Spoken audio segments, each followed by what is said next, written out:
Ya, entonces tenemos, vamos a seguir hablando de la espirometría. Este es el informe que vamos a realizar en espirometría. Este es el que nos tiene que dar, ¿ya? Entonces, ¿qué es importante para el informe de la espirometría? Ayer ya hablábamos de que es importante algunos datos, registrar los datos, por ejemplo, de la identificación del paciente, porque tengo que saber a quién le estoy haciendo, no puedo equivocarme del paciente, sabemos cuáles son las indicaciones de la espirometría. Después tenemos que considerar la edad del paciente, porque no es lo mismo hacer a un paciente anciano que será un niño, que será un adulto, ya que está prohibido grabar. Ya que las condiciones no son las mismas. El tamaño del pulmón no es el mismo. ¿Y para qué nos sirve la espirometría? Para medir el tamaño del pulmón y ver si está infección, ¿no? Tampoco es lo mismo el sexo, por lo tanto hay que identificar si es masculino, si es femenino. Al ingresar a nuestro paciente nosotros tenemos que tomar depositar. Tampoco es lo mismo hacer una espirometría a una persona obesa que a una persona delgada o con desnutrición. ¿Ya? Aquí hay, por ejemplo, factores como en la obesidad, hay un factor excesivo que se llama toracopatía destructiva, porque la grasa está evitando de que el pulmón se expanda como debería de expandirse. Bueno, después tenemos que considerar la raza para ver si alguna de nuestras tablas de interpretación está adecuada, ¿ya? Actualmente no tenemos una tabla que esté adecuada a la altura. Por lo tanto, nos regimos en la tabla de Flores o de Pérez Padilla. Después tenemos que considerar si es que nuestro paciente tiene factores de riesgo. Si un paciente fuma cigarrillos, tendrá un factor de riesgo, ¿sí? ¿No ve? Incluso el pipeo. Entonces, también considerar si un paciente es asmático. ¿Por qué? Porque entonces esto me va a dar se podría decir, la excusa de por qué estoy realizando el procedimiento de espirometría.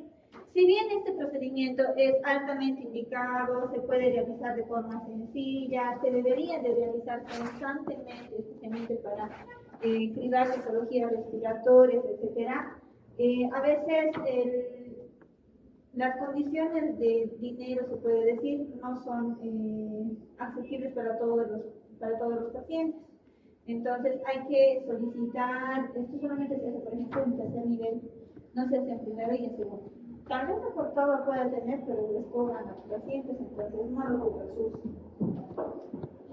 Hay que ver la fecha en la que se está realizando, porque si estamos realizando, digamos, a un paciente que ha presentado una crisis asmática, yo tengo que hacer el control de esa espirometría en los siguientes 3 meses o a la semana después de haber iniciado el tratamiento. Semana o 2 semanas de haber iniciado el tratamiento. Después a los 3 meses, después a los 6 meses, si va todo bien, al año y después de eso a los 2 años, por cada 2 años voy a ir realizando a mi paciente. Porque para eso también sirve la espirometría, ¿ya? Entonces tengo que especificar, ¿para qué estoy haciendo? ¿Es para diagnóstico? ¿Es para seguimiento? ¿Ya? Siguiente sospechado de una persona que me dice que constantemente fuma cigarrillos ya hace más de 20 años. Para eso pueden sacar el IPA. El IPA, no sé si han escuchado, es el índice por 7 años. ¿Cómo se calcula? La cantidad de cigarrillos que ha fumado el paciente o que fuma durante el día sobre el número de años que ha fumado el paciente y esto dividido sobre la constante que es 20. Así nos sale un IPA. Si este es menor a 10, este paciente no tiene mucho riesgo de padecer EPOC. Pero si este ya sufre más de 10 y va cambiando hasta 20 y es moderado, hasta 30 ya es grave y más de 40 ya es severo. Entonces hay un gran riesgo de que el paciente tenga EPOC, o sea, enfermedad pulmonar obstructiva crónica, ¿no? No tenemos que tener en cuenta los pacientes que dicen, pero hace años le he fumado, ya no fumo actualmente. Eso no es un dato que me diga que ya, entonces no le tenemos. Tengo que preguntarle igual, eso igual interfiere, porque la nicotina que ingresa se pega y no se. ¿Ya? Entonces, eso me puede ayudar para saber si es diagnóstico o no, o tal vez mi paciente tiene antecedente de algún familiar con asma. Entonces, la alta probabilidad de que tenga asma puede ser. Y después, aquí dice concepción de PCS. ¿Qué quiere decir esto? Para poder realizar una espirometría, espirometría de calidad, nosotros tenemos que tener un ambiente adecuado, lo mismo que para realizar cirugías. ¿Ves? No le voy a operar a mi pobre paciente en un lugar donde está frío, sin la adecuada valoración de los equipos, de los equipos que estén funcionando, o que no estén estériles instrumental ni la ropa del cirujano. Entonces, tengo que tener un ambiente adecuado. Estas son las condiciones ATPS que ayer hablábamos. Quiere decir condiciones de la atmósfera. ¿Qué validamos aquí? La presión de la atmósfera, que es la presión barométrica, que a nivel del mar está en 760 milímetros de mercurio, pero a nivel de los 3.600 metros sobre el nivel del mar está en 495, ¿ya? Después tenemos que medir la humedad del ambiente. Esto mediante el vapor de agua, que generalmente es de 47 milímetros de mercurio, ¿ya? Y la temperatura, el ambiente se dice que tiene que estar entre los 17 grados centígrados hasta los 40, en algunas literaturas dicen hasta los 35 grados centígrados. Entonces, ¿qué quiere decir? Que tiene que ser un lugar calientito, ¿no? Si es que existe una variación del ambiente, digamos, baja súbitamente la temperatura en más de 3 grados centígrados en los últimos 30 minutos, entonces tengo que volver a calibrar yo mi equipo, porque el equipo tiene que estar calibrado. No puedo realizar una espirometría con un equipo que no está calibrado. Para eso yo puedo utilizar una jeringa.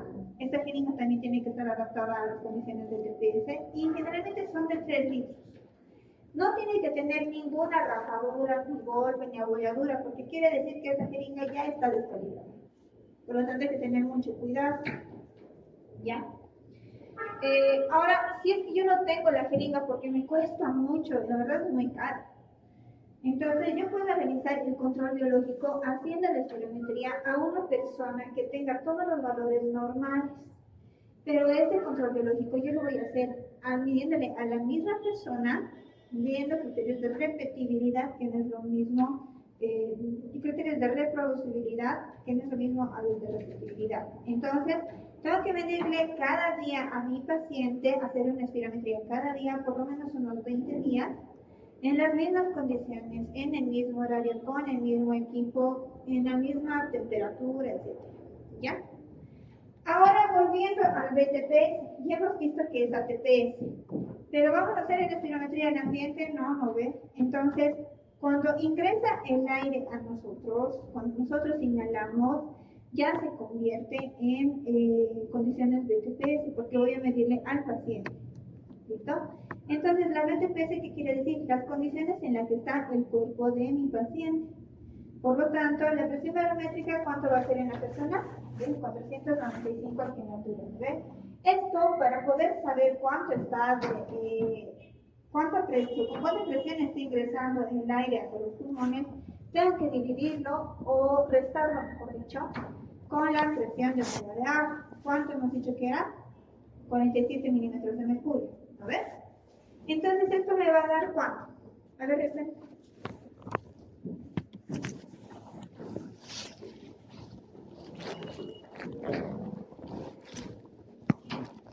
Hemos dicho 495 menos 47. Nos sale 448. Esta es la presión con la que está ingresando el aire a nuestro organismo. Pero como les decía en las anteriores clases, va a ir pagando como peaje cada vez que va pasando por cada punto, bronquios, bronquiolos, alveolos, hasta llegar hasta los alveolares. Y ahí la presión va a ir bajando, va a ser mucho menor. ¿No? Entonces, tengo que tener la temperatura de mi paciente. Lo normal es que esté a unos 37 grados centígrados, ¿no? Ahora, si es un aparato que, ni bien estamos haciendo la espirometría, ya identifica si hay algún cambio de temperatura. Y nosotros entonces ya nos alertamos para calibrarlo de nuevo aquí. ¿Ya? Entonces, esas son las condiciones que les estoy hablando. Después vamos a pedir a nuestro paciente tomar peso tal, como les decía ayer. Entonces tengo que medir la envergadura si es que no puedo, o pesarme con el paciente para tener ese dato. Y esos son mis datos de identificación demográfica. Los datos sanitarios ya estamos hablando. Valores de referencia.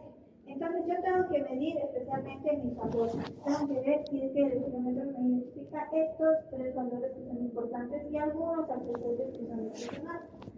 El BEC1 El P1, mejor dicho, ¿qué es? El volumen expirado forzado en el primer segundo. Entonces, como esta es una prueba de esfuerzo, yo tengo que decirle a mi paciente que expire en el primer segundo lo más que pueda, ¿no? Entonces, eso es lo que me mide. La capacidad vital forzada, entonces la cantidad de aire que yo puedo meter en mis pulmones y sacar con respiración forzada, ¿no? Realidad es el aire que puedo meter. Y el P1 en relación al FBC, ese índice nos mide la cantidad de aire que hemos metido de forma forzada con la que estamos eliminando de forma forzada en el primer segundo. ¿Listo?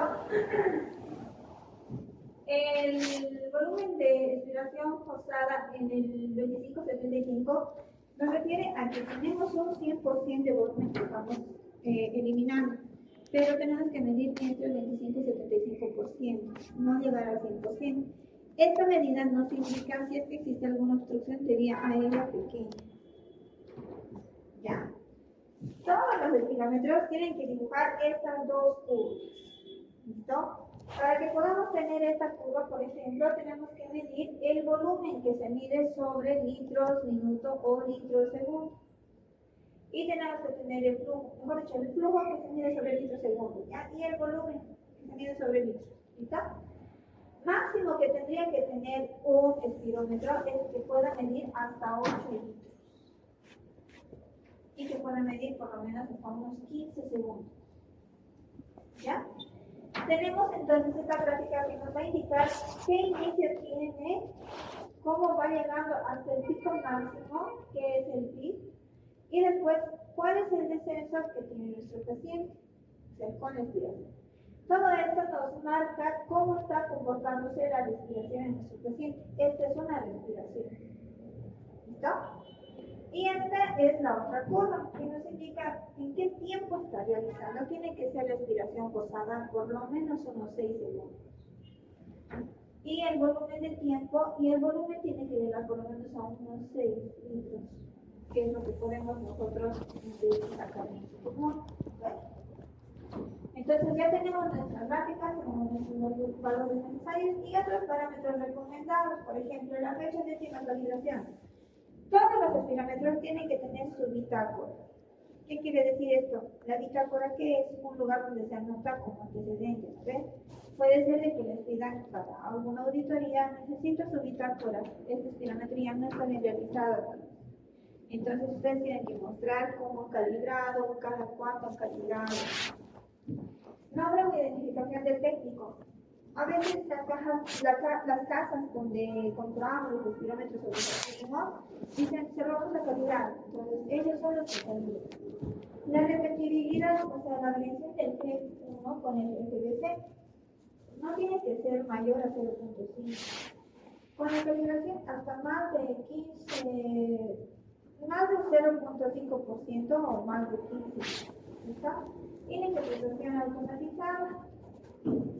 Algunos espirómetros ya vienen diciendo obstrucción probable o restricción o obstrucción con restricción, así es el patrón. ¿Ya? Volviendo a las indicaciones, entonces tenemos que las indicaciones de la espirometría son diagnósticas de desoriaritis. Si que tengo un antecedente de un paciente que consume tabaco, si tiene síntomas respiratorios, todo es posible que me sirva aquí un gatito, dolor de pecho, a veces incluso botan sangre o roncan. El roncar también es un dato de que tienen una patología respiratoria. Enfermedades de la función pulmonar que tienen algún efecto. Entonces, por ejemplo, los distrofes musculares, como un ejemplo, o las parálisis. El riesgo de sujetos en enfermedad pulmonar.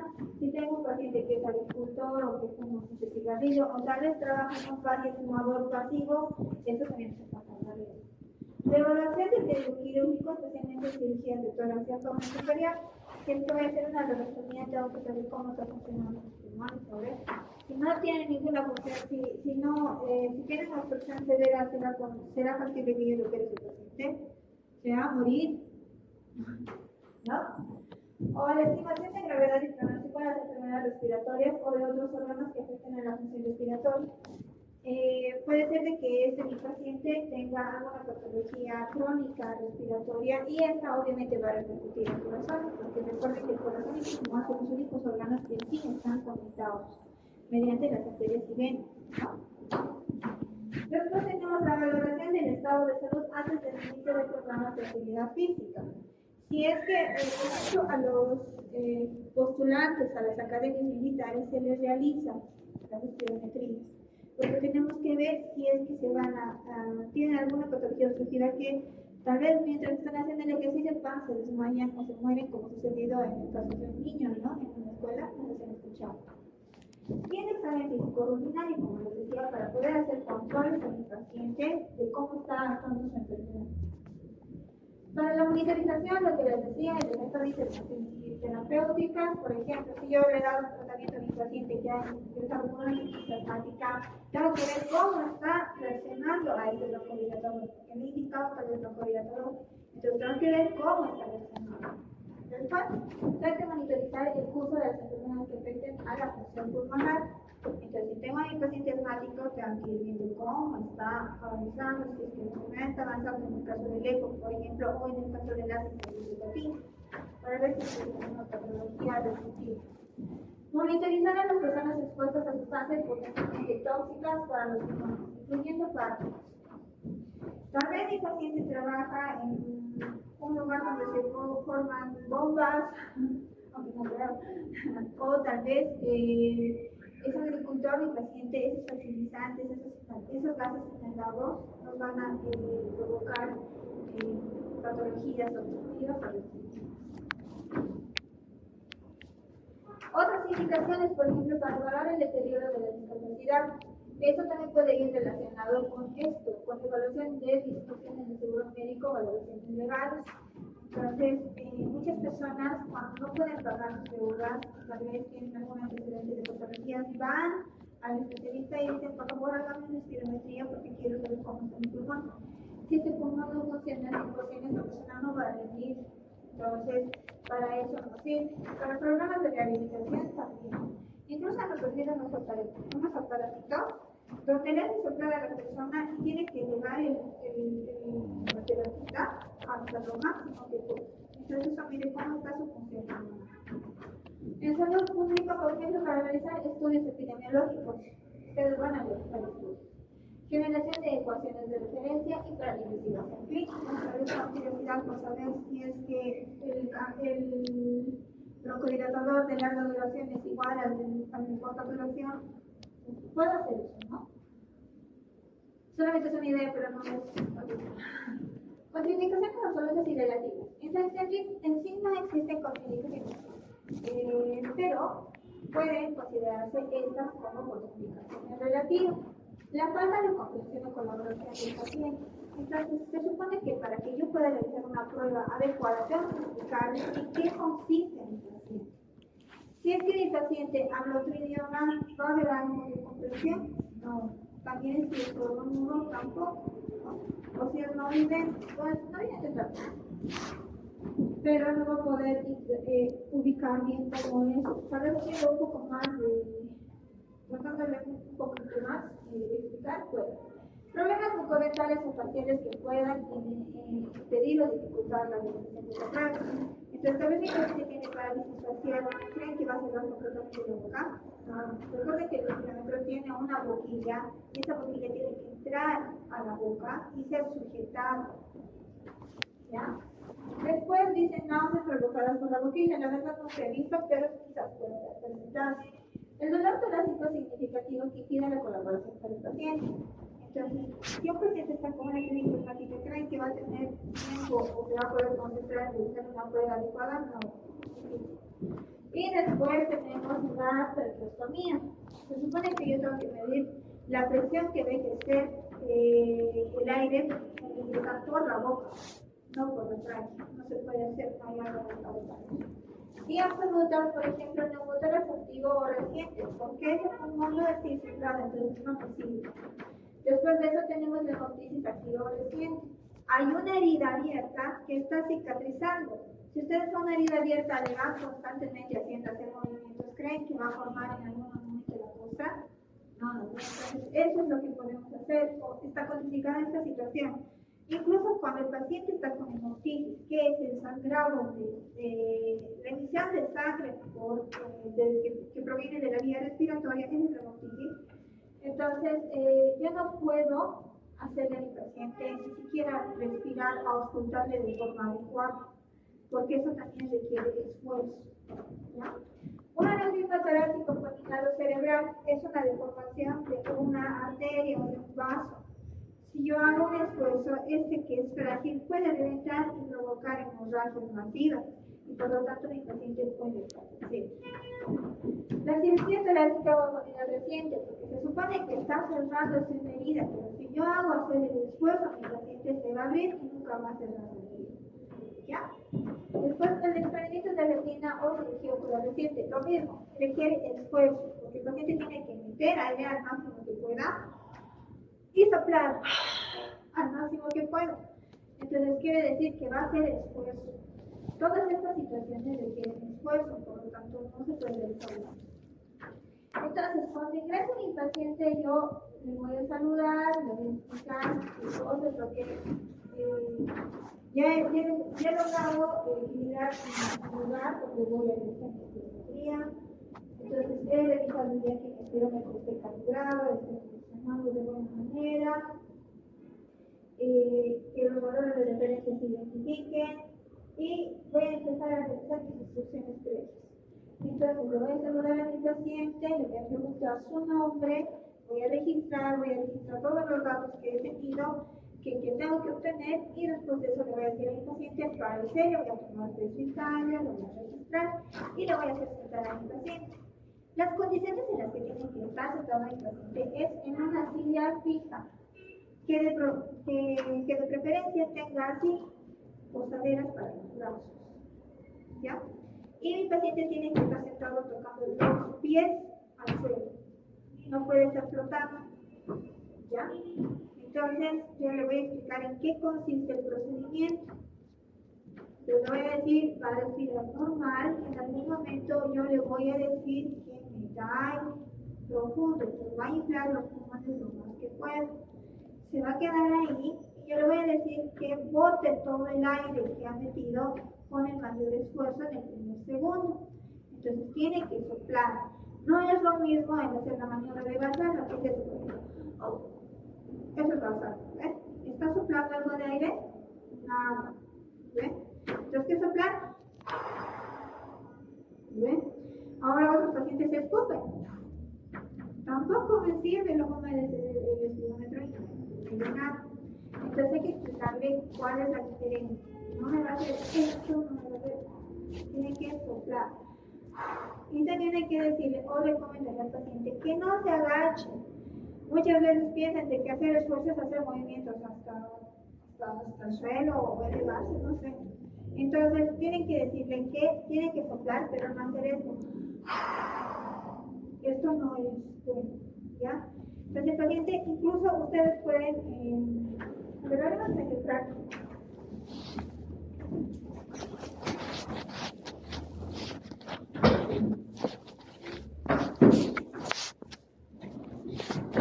¿Quién quiere ser voluntario?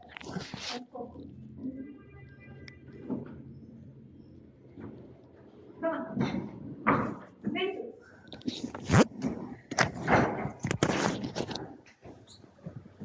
Ya, el operador, la persona que va a hacer el primer día, tiene que tener unas gafas, un modo, un barbijo y la batería en la mano. Entonces, como hemos dicho que tiene que estar mi paciente bien sentadito, ¿no ven? Los pies tocando el suelo. Entonces, yo le voy a dar, fíjate que está agarrando un tubo. Agarra el tubo y va a soplar. Entonces, mete el tubo a su boca. El tubo no tiene que entrar más, digamos que es el tamaño del tubo, por lo menos hasta la mitad tiene que entrar, ¿ya? Dentro de la boca, entonces le voy a decir, va a meter el tubo a su boca y lo va a sujetar con los dientes. Hay algunos que son duritos, por ejemplo, eso sí se puede sujetar con los dientes, pero hay otros que son de cartón. Entonces lo recomendable es que en esos de cartón solamente los sujeten los labios y traten lo menos de hacer humedecer ¿ya? Entonces tienen que ingresar los sujetos con los dientes la lengua por debajo del tubo para evitar que esto obstruya, ¿ya? Pero voy a recomendar, va a sujetarse con los dientes, de preferencia su lengua debajo del tubo y cuando me va a obedecer a mí. El operador es lo preferible que esté de costado, porque si yo estoy frente a él, me va a soplar y también está con infección, yo me voy a infectar, ¿no ve? Es esta una de las indicaciones por las que no se hacía espirometrías en la época del COVID, porque había mucho riesgo de contagio, ya que los aerosoles, esto implica que se liberen aerosoles, y estos aerosoles andaban flotando por todos lados, entonces el contagio era mayor. Por lo tanto, muchas veces esta enfermedad ha sido, el EPO, por ejemplo, o el asma ha sido infradiagnosticado, ¿ya? Entonces, yo le voy a decir, sople. Cuando vayan a verse, ¿cómo va, chicos? Ya. Entonces, a veces mi paciente se hace así, sirve de mucho que yo me pare y le haga hacia el sujeto, ¿ya? Para que mi paciente no se vaya hacia adelante. ¿Listo? Entonces, pasa esto, ha hecho mi paciente su experiencia. Entonces, ya mi paciente yo ya le he hecho la espirometría, estoy verificando el dolor. Entonces, tengo que ver si es que mi gráfico representa los valores que yo necesito. ¿Cuáles son las importantes que hemos dicho? Capacidad vital mostrada, el volumen respiratorio por en el primer segundo y la duración de estos dos. Esta es la más importante quizás porque nos va a dar el índice de obstrucción o de restricción. ¿Ya? Este es el que nos indica el grado de obstrucción que tiene nuestro paciente. ¿Ya?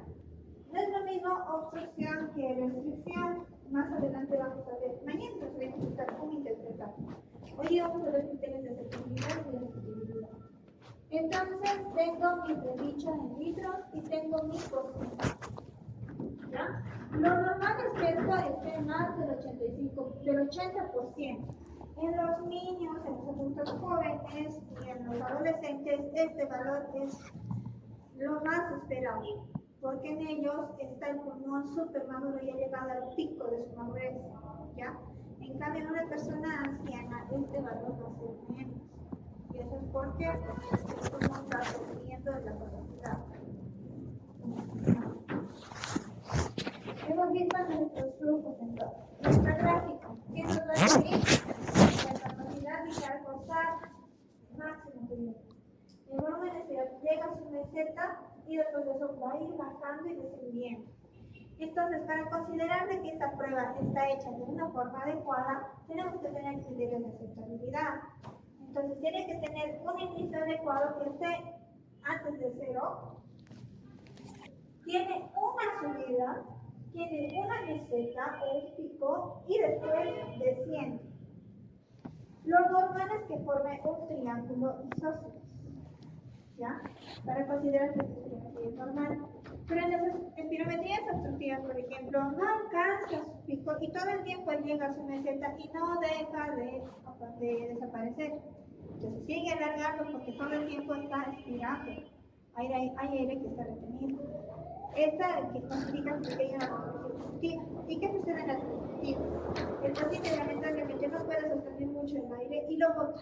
Por lo tanto, dibuja una curva pequeña. ¿Ya? Que no es una curva, no es un triángulo isósceles. Estas son nuestras curvas que necesitamos. Entonces, esta es la que les decía. ¿Tiene forma de triángulo? Sí, ¿no ve? Bueno, un triángulo de este composición. Entonces, yo tengo que medir mis criterios de calidad en la espirometría y tengo dos formas de medir. Tengo mis criterios de aceptabilidad y de repetibilidad. Les he dicho que no eran los mismos los criterios de reproducibilidad que de repetibilidad. La repetibilidad quiere decir en un lapso prolongado de tiempo, pero realizar en las mismas condiciones, al mismo sujeto, etc. En un corto tiempo, mejor dicho, realizar las repeticiones al paciente, en las mismas condiciones, en el mismo aparato, al mismo sujeto, etc. En cambio, la reproducibilidad puede ser a otra persona, en otras condiciones. condiciones, después de un día, etc. ¿Ya? Y los criterios de aceptabilidad, entonces me habla de un buen comienzo. ¿Qué hemos dicho que tiene que tener? Tiene que tener un punto de inicio, que pasa de cero. Tiene que tener después una buena finalización. Aquí tenemos nuestro punto de inicio. Este no está bien realizado. Este, mejor dicho, no está bien realizado porque no estamos viendo su inicio. O estamos viendo.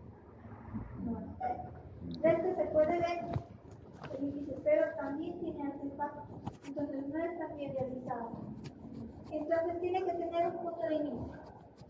Después tiene que tener una adecuada finalización.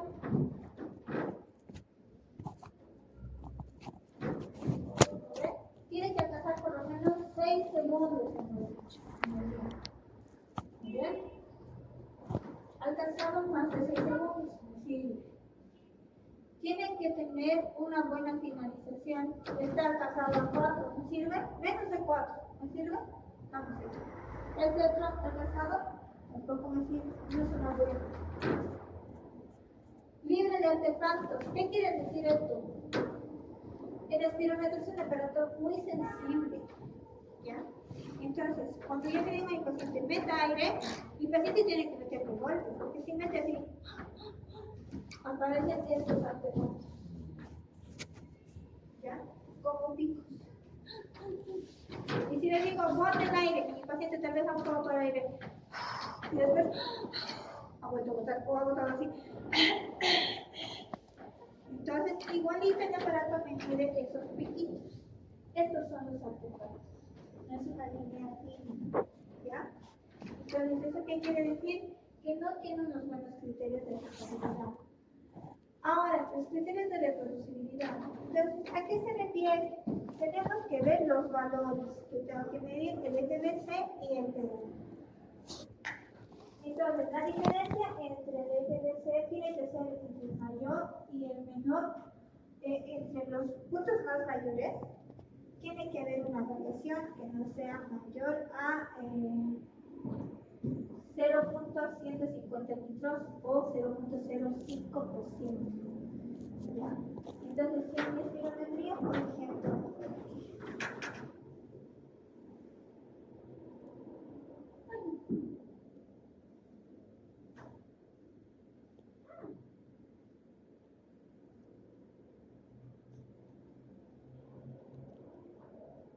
si digamos, me ha salido un porcentaje de 119 mFBC y tengo, a ver, aquí aclaramos lo siguiente. Se tienen que hacer por lo menos 3 espirometrías.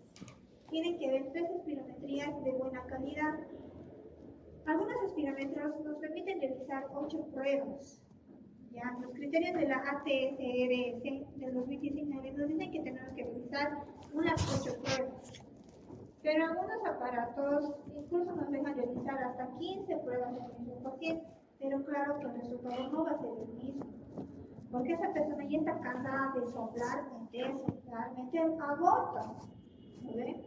Entonces, lo recomendable es que si hasta la octava prueba no hace bien el paciente, bueno, le digamos que mañana retorne y hacemos que se vaya a practicar como hemos hecho y que mañana retorne. ¿Listo? Eso sería lo más adecuado, porque no es muy consciente hacerle cansar a nuestro paciente.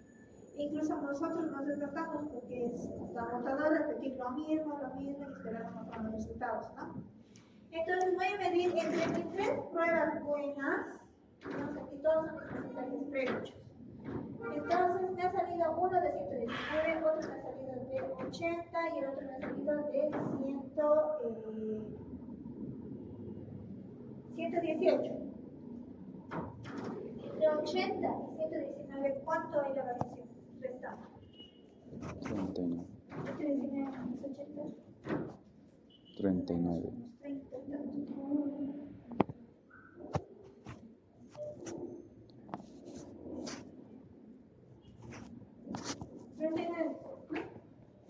Entonces tenemos más de 150 litros, más del 5%.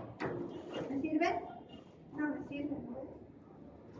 Pero si aquí me ha salido 118, 119 menos 118, me sale un hito. Es menos del 5%, me sirve, ¿verdad? Entonces, tengo que tomar entre los mayores. Entonces, tengo una prueba de repetibilidad aceptable. Entonces, bueno.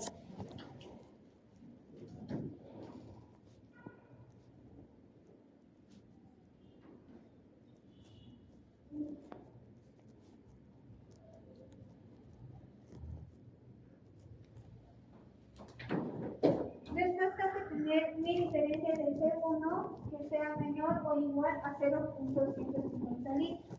Lo mismo que hemos hecho en el anterior. No pueden, digamos, ustedes tienen tres opciones, bueno, que les sirven de calidad, ¿no ven? Entonces, pueden tomar la LBDC de esta buena y el C1 de esta otra buena. ¿Listo? Eso se puede tomar. No siempre tiene que ser de la misma prueba de los valores buenos. Puede ser tal vez la primera que ha salido buena y la última en el C1. Puedo tomar esta prueba. Cuando los valores de FBC son menores de 1 litro, la variación aceptable entre 1 y FBC llega hasta 0.1 litro. Deben de cumplirse en 2 de las 3 maniobras aceptables. Entonces, 2 por lo menos tienen que ser repetibles. Como les he dicho, la diferencia no tiene que ser mucha. Y un máximo de 8 intentos, como les decía. Entonces, pueden realizar hasta 15, como les decía, pero mi paciente se va a cansar, yo me voy a botar, me voy a poner de mal humor y no vamos a hacer algo bueno, va a terminar mal.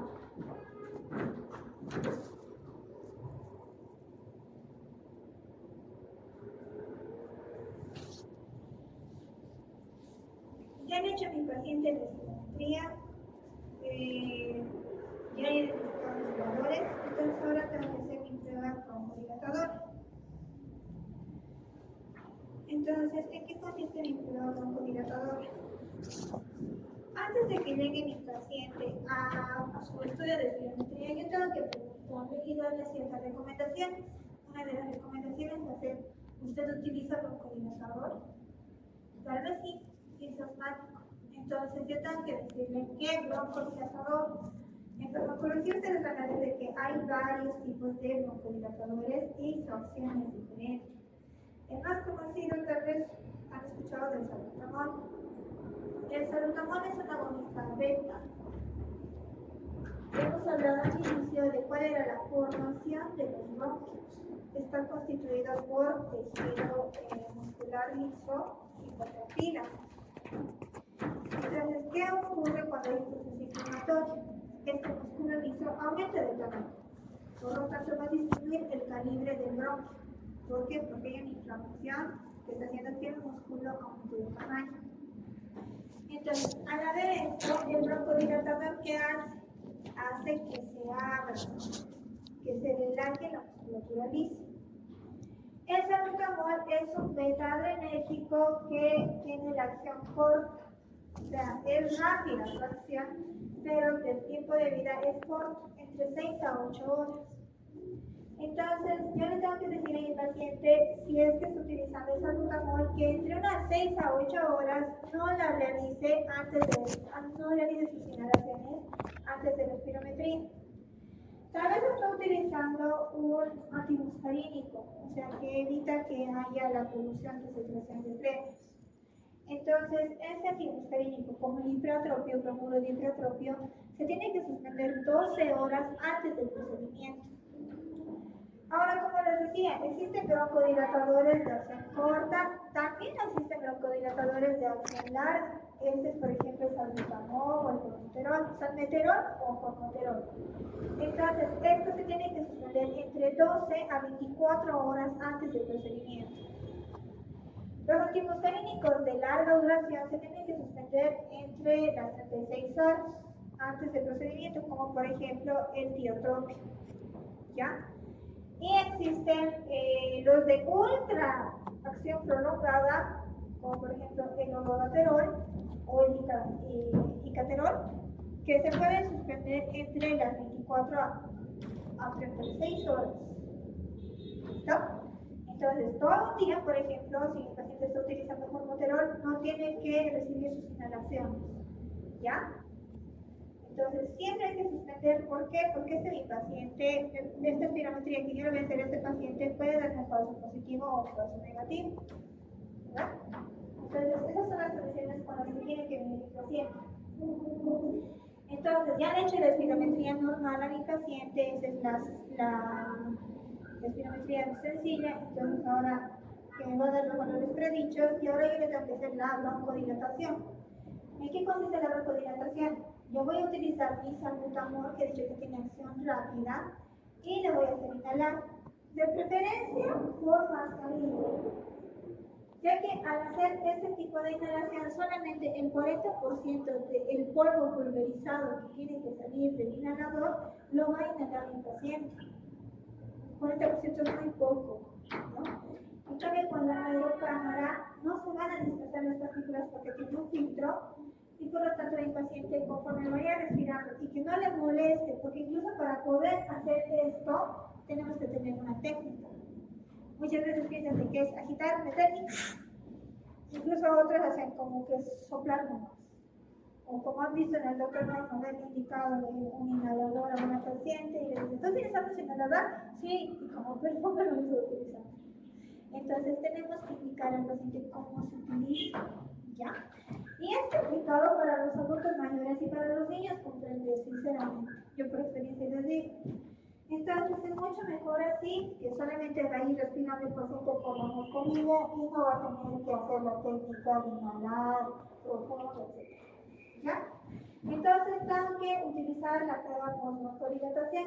¿Para qué me sirve? Para medir los cambios que se van a producir tras la administración del broncodilatador de acción corta. ¿Cuál es nuestro broncodilatador de acción corta? El salbutamol. ¿Bien? Entonces, ¿cómo voy a realizar esto? Tengo que hacer una espirometría de situación basal, que es la que le hemos dicho a nuestro paciente, y otra tras administrar el broncodilatador. Vamos a esperar entre unos 15 a 30 minutos de haber administrado 400 microgramos. Cada inhalación despacha 100 microgramos de polvo del salbutamol. Si estoy diciendo 400, ¿cuántas tendré que hacer? 4. Otra inhalación. Entonces, aquí tenemos salbutamol 400 con terbutalina. Este es una exantina. También es un broncodilatador de acción de buena acción, ¿no? Broncodilatador. Lo malo es que tiene efectos secundarios. Las anginas tienen efectos secundarios de producir taquicardia con ritmos cardíacos. Entonces, si es un paciente cardíaco, el preferible no le utilicen el salbutamol. Que también va a producir taquicardia, pero no es el riesgo que la terbutalina. Entonces, le voy a dar 400 microgramos o 4 inhalaciones de salbutamol, cada una separada por 1 minuto. Entonces, me hago respirar en el paciente 20 segundos con la aerocámara y descanso 1 minuto otra vez, descansa otra vez, y después de unos 15, 30 minutos tengo que volver a medir a mi paciente o volver a hacer la espirometría. Lo voy a llamar señor Pase, vamos a hacer el mismo ejercicio. Esta vez vamos a ver si es que el medicamento que le he dado le va a ayudar o no le va a ayudar. Entonces, es positiva si es que el volumen respiratorio forzado en el primer segundo va a aumentar el 12% en relación al básico. Mi básico tal vez estaba en un 70% en el P1. La broncodilatación ha aumentado más del 15%. ¿Sirve o no le sirve? Estamos diciendo que tiene que aumentar más del 12%. ¿Y sirve? ¿Eh? Entonces, mi probable diagnóstico es una patología obstructiva de mi paciente que sirve o que reacciona con la broncodilatación. ¿Ya? Porque ha mejorado en un 15%, en más del 12%. Para lo del asma, por ejemplo, para diagnosticar asma, antes se tenía que contar con un cambio mayor al 14%, pero ahora hasta el 10% sirven los niños. Que los adultos hasta más del 12%, o sea, más de 200 ml que cambia en relación al basal. ¿Ya? En el caso del EPOC es que no mejora más del 7%. ¿Ya? Entonces eso quiere decir que el paciente es epocoso. La diferencia entre asma y EPOC, al ser las dos patologías obstructivas, es que una es completamente reversible, me refiero al asma, y se verifica por esto, porque completamente mejora el término, más del 12% tras la broncodirlación. Y en relación al EPOC, que el EPOC no va a mejorar mucho, les estoy diciendo que solamente va a mejorar un 7% o menos. Entonces, ese paciente tiene una respuesta del broncodilatador escasa. Y a veces es sola, no mejora. Entonces, se ve la patología obstructiva, pero no mejora con el broncodilatador. Ya tengo ahí mi diagnóstico de ¿ya? Entonces, mañana vamos a hablar sobre cómo interpretar